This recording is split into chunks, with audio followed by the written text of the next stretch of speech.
सांब सदा शिव, सांब सदा शिव, सांब सदा शिव जय शंकर। सांब सदा शिव, सांब सदा शिव, सांब सदा शिव जय शंकर। हर हर शंकर, हर हर शंकर, हर हर शंकर, हर हर शंकर। अघतम हर हर जगह शंकर, अघतम हर हर जय शंकर, अघतम हर हर जय शंकर।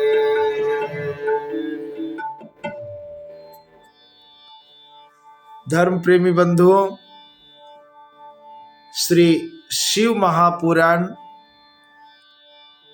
विद्येश्वर संहिता के अंतर्गत आज आप सब सुनेंगे चतुर्थ अध्याय की कथा, जिसमें श्रवण, कीर्तन और मनन, इन तीन साधनों की श्रेष्ठता का प्रतिपादन किया गया है।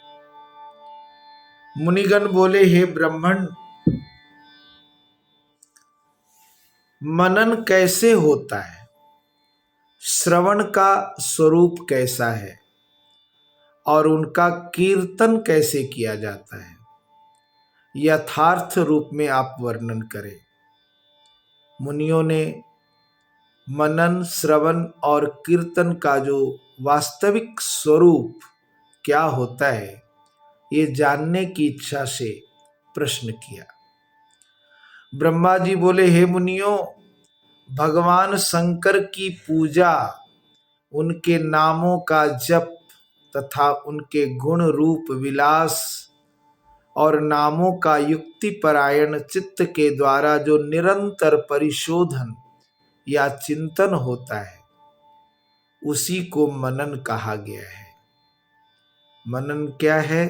भगवान शंकर की पूजा, उनके नामों का जप, उनके गुण रूप विलास, नामों का युक्ति परायण चित्त के द्वारा निरंतर परिशोधन और चिंतन, यही मनन है। वह महेश्वर की कृपा दृष्टि से उपलब्ध होता है। वह समस्त श्रेष्ठ साधनों में प्रमुखतम है। शंभु के प्रताप, गुण रूप विलास और नाम को प्रकट करने वाले संगीत, वेद वाक्य या भाषा के द्वारा अनुराग पूर्वक उनकी स्तुति ही मध्यम साधन है, जिसको कीर्तन शब्द से कहा जाता है। कीर्तन मध्यम साधन है।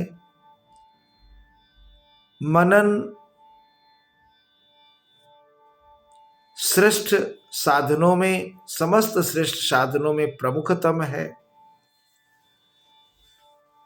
हे ज्ञानियों, स्त्री क्रीड़ा में जैसे मन की आसक्ति होती है, वैसे ही किसी कारण से किसी स्थान में शिव विषयक वाणियों में श्रवणेन्द्रिय की दृढ़तर आसक्ति ही जगत में श्रवण के नाम से प्रसिद्ध है।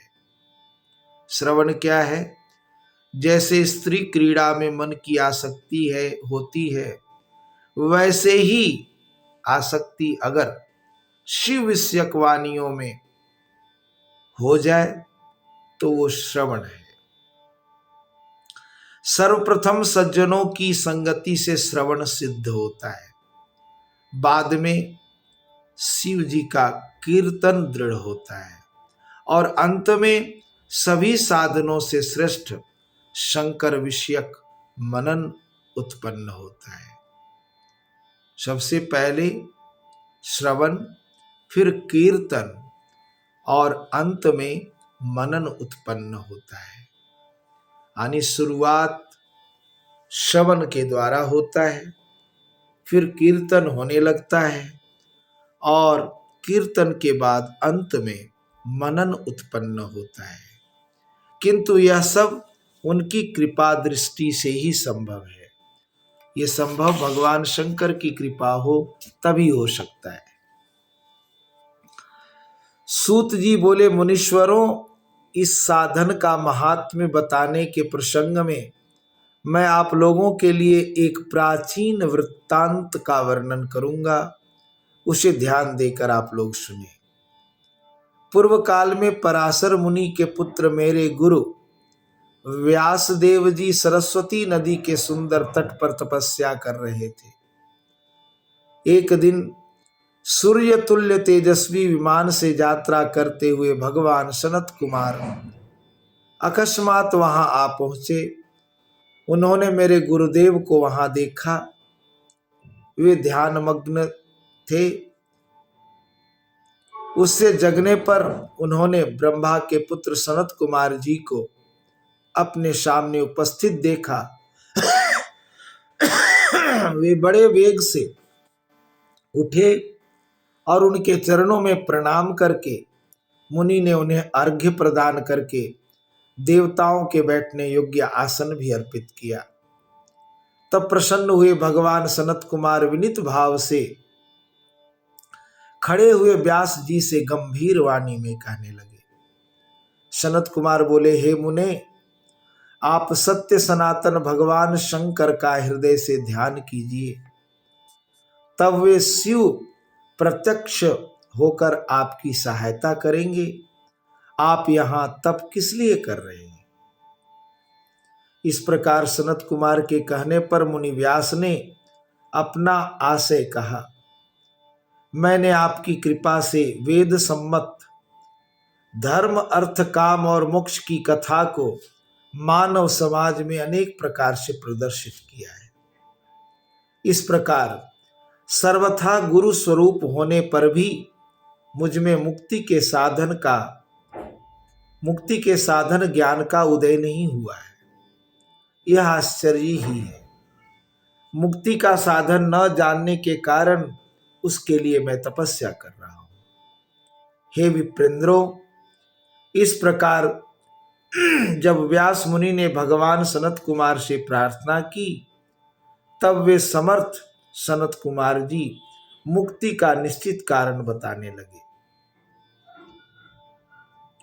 भगवान शंकर का श्रवण, कीर्तन, मनन, ये तीनों महत्तर साधन कहे गए। ये तीनों ही वेद सम्मत है। पूर्व काल में मैं दूसरे साधनों के संभ्रम में पड़कर घूमता घामता मंदराचल जा पहुंचा और वहां तपस्या करने लगा। तदंतर महेश्वर शिव जी की आज्ञा से भगवान नंदिकेश्वर वहां आए। उनकी मुझ पर बड़ी दया थी। वे सबके साक्षी और शिव गणों के स्वामी भगवान नंदिकेश्वर मुझे स्नेहपूर्वक मुक्ति का उत्तम साधन बताते हुए बोले, भगवान शंकर का श्रवण, कीर्तन और मनन, ये तीनों साधन वेद सम्मत है और मुक्ति के साक्षात कारण है। यह बात स्वयं भगवान शिव ने मुझसे कही है। अतः हे ब्राह्मण, आप श्रवणादि तीनों साधनों का बार बार अनुष्ठान करें। व्यास जी से बार बार ऐसा कहकर अनुगामियों सहित ब्रह्मपुत्र सनत कुमार अपने विमान से परम सुंदर ब्रह्मधाम को चले गए। इस प्रकार पूर्व काल के इस उत्तम वृत्तांत का मैंने संक्षेप में वर्णन किया है। ऋषिगण बोले, हे सूत जी, आपने श्रवण आदि तीनों साधनों को मुक्ति का उपाय बताया है। जो मनुष्य श्रवण आदि तीनों साधनों में असमर्थ हो, वह किस उपाय का आलंबन करके मुक्त हो सकता है और किस साधन भूत कर्म के द्वारा बिना यत्न के ही मोक्ष मिल सकता है। इस प्रकार श्री शिव महापुराण के अंतर्गत प्रथम विद्येश्वर संहिता के साध्य साधन खंड हर में हर चौथा अध्याय पूर्ण हुआ। हर हर शंकर हर हर शंकर हर हर सांब सदा अगतम हर हर जय सांब सदा अगतम हर हर जय हर हर अगतम हर हर हर जय शंकर अगतम हर हर हर। धर्म प्रेमी बंधुओं, आज श्री शिव महापुराण विद्येश्वर संहिता के अंतर्गत तृतीय अध्याय, इसमें आप सब सुनेंगे साध्य साधन आदि का विचार। तो ये व्यास जी बोले अध्याय की कथा, जिसमें श्रवण जी का यह वचन सुनकर और वे सब महर्षि बोले, अब आप हमें साधन का वेदांत के सार सर्वस्वरूप अध्याय अद्भुत जैसा कि इस अध्याय के अंत में ऋषिगण बोले, मुनियों का यह वचन जो व्यक्ति अतिशय प्रसन्न श्रवण कीर्तन मनन में भी शंकर जी का स्मरण करते उसके लिए क्या साधन उन श्रेष्ठ मुनियों से कहने लगे। तो उसका वर्णन होगा कल पंचम अध्याय में। महर्षिगण भगवान रोग शोक से रहित कल्याणकार भगवान शिव का पूजा के रहस्य वेद के सार तत्व से प्रकट वर्णन पुराण प्रवर इतना शिव पुराण को सुनिए, जिसमें भक्ति ज्ञान और वैराग्य इन तीनों का प्रीति पूर्वक गान किया गया है और वेदांत वेद्य सद्वस्तु का विशेष रूप से वर्णन किया गया है। हे ऋषिगण, अब आप लोग वेद के सारभूत पुराण को सुने। बहुत काल में पुनः पुनः पूर्व कल्प व्यतीत होने पर इस वर्तमान कल्प में जब सृष्टि कर्म आरंभ हुआ, उन दिनों 6 कुलों के महर्षि परस्पर वाद विवाद करते हुए कहने लगे, अमुक वस्तु सबसे उत्कृष्ट है और अमुक नहीं। अमुक वस्तु सबसे उत्कृष्ट है और अमुक नहीं। उनके इस विवाद ने अत्यंत महान रूप धारण कर लिया। तब वे सब के सब अपनी शंका के समाधान के लिए सृष्टिकर्ता अविनाशी ब्रह्मा जी के पास गए और हाथ जोड़कर विनय भरी वाणी में बोले, हे प्रभु, आप संपूर्ण जगत का धारण पोषण करने वाले हैं तथा समस्त कारणों के भी कारण हैं। हम यह जानना चाहते हैं कि संपूर्ण तत्वों से परे परात्पर पुराण पुरुष कौन है। ब्रह्मा जी बोले, जहां से मन सहित वाणी उन्हें न पाकर लौट आती है तथा जिनसे ब्रह्मा विष्णु रुद्र और इंद्र आदि से युक्त यह संपूर्ण जगत समस्त भूतों एवं इंद्रियों के साथ पहले प्रकट हुआ है, वे ही ये देव महादेव सर्वज्ञ और संपूर्ण जगत के स्वामी हैं। ये ही सबसे उत्कृष्ट हैं। उत्तम भक्ति से ही इनका साक्षात्कार होता है। दूसरे किसी उपाय से कहीं इनका दर्शन नहीं होता। रुद्र, हरि, हर तथा अन्य देवेश्वर सदा उत्तम भक्ति भाव से उनका नित्य दर्शन करना चाहते हैं। अधिक कहने की क्या आवश्यकता। भगवान शिव में भक्ति होने से मनुष्य संसार बंधन से मुक्त हो जाता है। देवताओं के कृपा प्रसाद से ही उनमें भक्ति होती है और भक्ति से देवता का कृपा प्रसाद प्राप्त होता है। ठीक उसी तरह जैसे यहाँ अंकुर से बीज और बीज से अंकुर उत्पन्न होता है। इसलिए हे द्विजों, आप लोग भगवान शंकर का कृपा प्रसाद प्राप्त करने के लिए भूतल पर जाकर वहां सहस्त्र वर्षों तक चलने वाले एक विशाल यज्ञ का आयोजन करें। इन यज्ञपति भगवान शिव की कृपा से वेदोक्त विद्या के सारभूत साध्य साधन का ज्ञान होता है। मुनिगण बोले, हे भगवान, परम साध्य क्या है और उसका परम साधन क्या है? उसका साधक कैसा होता है, ये सभी बातें यथार्थ रूप से कहें। ब्रह्मा जी बोले शिव पद की प्राप्ति ही साध्य है, उनकी सेवा ही साधन है, तथा उनके प्रसाद से जो नित्य नैमित्तिक आदि फलों की ओर से निष्प्रिय होता है वही साधक है। वेदोक्त कर्म का अनुष्ठान करके उसके महान फल को भगवान शिव के चरणों में समर्पित कर देना ही परमेश्वर पद की प्राप्ति है। वही सालोक्य आदि के क्रम से प्राप्त होने वाली मुक्ति है। उन पुरुषों की भक्ति के अनुसार उन सब को उत्कृष्ट फल की प्राप्ति होती है। उस भक्ति के साधन अनेक प्रकार के हैं, जिनका प्रतिपादन साक्षात महेश्वर ने ही किया है। उसे संक्षेप करके मैं सारभूत साधन को बता रहा हूं। कान से भगवान के नाम गुण और लीलाओं का श्रवण, वाणी द्वारा उनका कीर्तन तथा मन के द्वारा उनका मनन, यह तीनों को महान साधन कहा गया है। तात्पर्य यह कि महेश्वर का श्रवण, कीर्तन और मनन करना चाहिए। यह श्रुति का वाक्य हम सबके लिए प्राणभूत है। संपूर्ण मनोरथों की सिद्धि में लगे हुए आप लोग इसी साधन से परम साध्य को प्राप्त हों।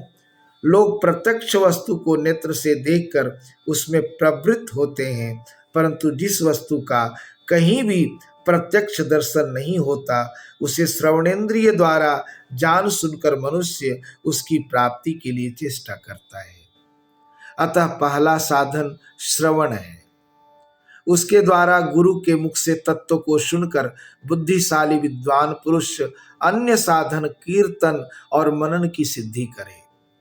क्रमशः मनन पर्यंत इस साधन की अच्छी तरह साधना कर लेने पर उसके द्वारा सालोक्य आदि क्रम से धीरे धीरे भगवान शिव का संयोग प्राप्त होता है। पहले सारे अंगों के रोग नष्ट हो जाते हैं, तत्पश्चात सब प्रकार का लौकिक आनंद भी विलीन हो जाता है। अभ्यास के ही समय यह साधन कष्टप्रद है, किंतु बाद में निरंतर मंगल देने वाला है। इस प्रकार शिव पुराण के अंतर्गत प्रथम विद्येश्वर संहिता में साध्य साधन विचार नामक तीसरा अध्याय पूर्ण हुआ।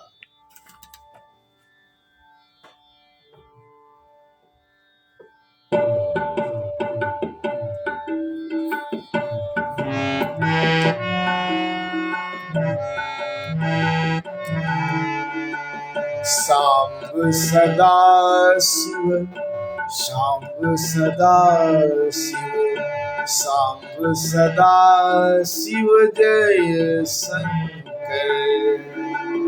हर हर शंकर, हर हर शंकर, हर हर शंकर, हर हर शंकर। अगतम हर हर हर शंकर, अगतम हर हर हर शंकर। तो ये था तृतीय अध्याय विद्येश्वर संहिता के अंतर्गत, और कल चतुर्थ अध्याय में आप सब सुनेंगे श्रवण, कीर्तन और मनन, इन तीन साधनों की श्रेष्ठता का प्रतिपादन। आज के लिए इतना ही। धन्यवाद। सांब सदा शिव, सांब सदा शिव, सांब सदा शिव, सांब सदा शिव, सांब सदा शिव जय शंकर। सांब सदा शिव जय शंकर। हर हर शंकर, हर हर शंकर, हर हर शंकर, हर हर शंकर। अगतम हर हर जय शंकर, अगतम हर हर जय शंकर। आघतम हर हर जय शंकर। धर्म प्रेमी बंधुओं, आज श्री शिव महापुराण विद्येश्वर संहिता के अंतर्गत तृतीय अध्याय, जिसमें आप सब सुनेंगे साध्य साधन आदि का विचार। व्यास जी बोले,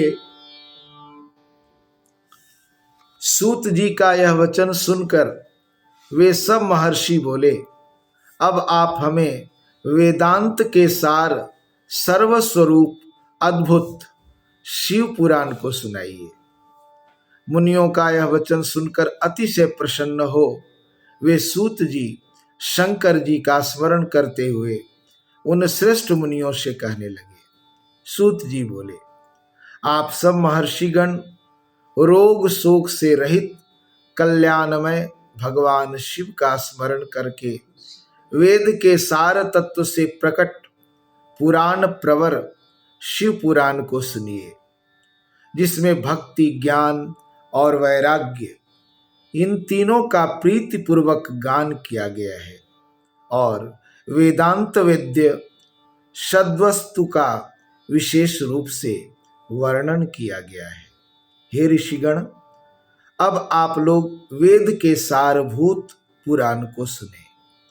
बहुत काल में पुनः पुनः पूर्व कल्प व्यतीत होने पर इस वर्तमान कल्प में जब सृष्टि कर्म आरंभ हुआ, उन दिनों 6 कुलों के महर्षि परस्पर वाद विवाद करते हुए कहने लगे, अमुक वस्तु सबसे उत्कृष्ट है और अमुक नहीं। अमुक वस्तु सबसे उत्कृष्ट है और अमुक नहीं। उनके इस विवाद ने अत्यंत महान रूप धारण कर लिया। तब वे सब के सब अपनी शंका के समाधान के लिए सृष्टिकर्ता अविनाशी ब्रह्मा जी के पास गए और हाथ जोड़कर विनय भरी वाणी में बोले, हे प्रभु, आप संपूर्ण जगत का धारण पोषण करने वाले हैं तथा समस्त कारणों के भी कारण हैं। हम यह जानना चाहते हैं कि संपूर्ण तत्वों से परे परात्पर पुराण पुरुष कौन है। ब्रह्मा जी बोले, जहां से मन सहित वाणी उन्हें न पाकर लौट आती है तथा जिनसे ब्रह्मा, विष्णु, रुद्र और इंद्र आदि से युक्त यह संपूर्ण जगत समस्त भूतों एवं इंद्रियों के साथ पहले प्रकट हुआ है, वे ही ये देव महादेव सर्वज्ञ और संपूर्ण जगत के स्वामी हैं। ये ही सबसे उत्कृष्ट हैं। उत्तम भक्ति से ही इनका साक्षात्कार होता है। दूसरे किसी उपाय से कहीं इनका दर्शन नहीं होता। रुद्र, हरि, हर तथा अन्य देवेश्वर सदा उत्तम भक्ति भाव से उनका नित्य दर्शन करना चाहते हैं। अधिक कहने की क्या आवश्यकता। भगवान शिव में भक्ति होने से मनुष्य संसार बंधन से मुक्त हो जाता है। देवताओं के कृपा प्रसाद से ही उनमें भक्ति होती है और भक्ति से देवता का कृपा प्रसाद प्राप्त होता है। ठीक उसी तरह जैसे यहाँ अंकुर से बीज और बीज से अंकुर उत्पन्न होता है। इसलिए हे द्विजों, आप लोग भगवान शंकर का कृपा प्रसाद प्राप्त करने के लिए भूतल पर जाकर वहां सहस्त्र वर्षों तक चलने वाले एक विशाल यज्ञ का आयोजन करें। इन यज्ञपति भगवान शिव की कृपा से वेदोक्त विद्या के सारभूत साध्य साधन का ज्ञान होता है। मुनिगण बोले, हे भगवान, परम साध्य क्या है और उसका परम साधन क्या है, उसका साधक कैसा होता है, ये सभी बातें यथार्थ रूप से कहें।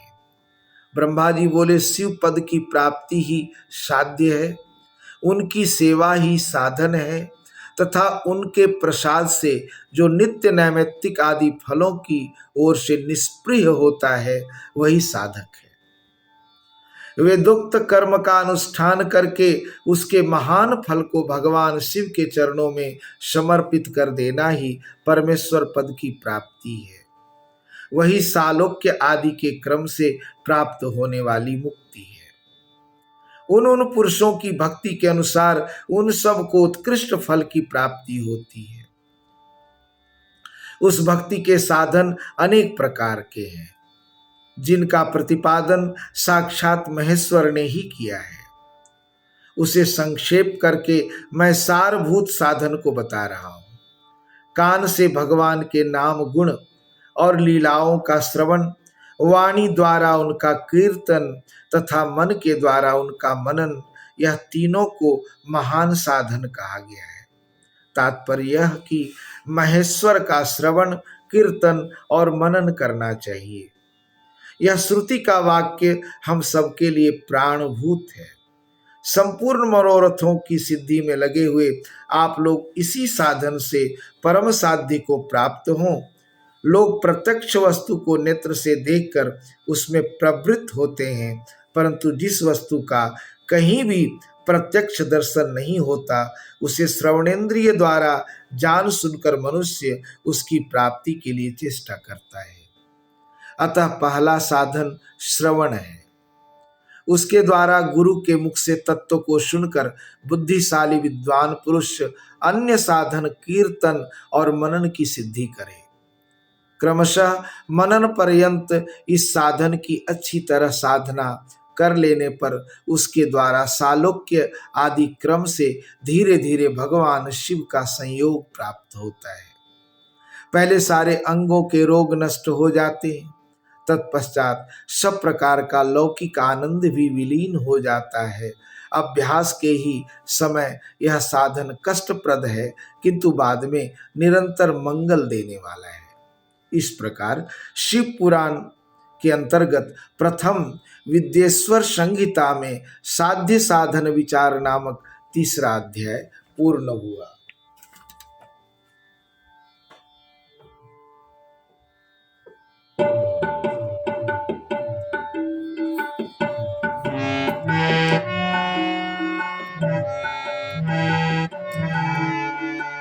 सांब सदा शिव, सांब सदा शिव, सांब सदा शिव जय शंकर।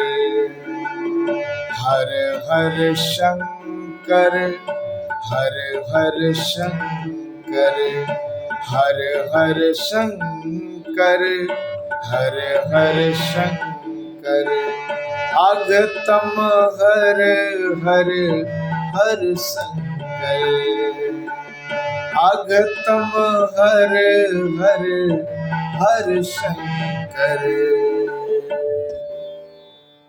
तो ये था तृतीय अध्याय विद्येश्वर संहिता के अंतर्गत, और कल चतुर्थ अध्याय में आप सब सुनेंगे श्रवण, कीर्तन और मनन, इन तीन साधनों की श्रेष्ठता का प्रतिपादन। आज के लिए इतना ही। धन्यवाद।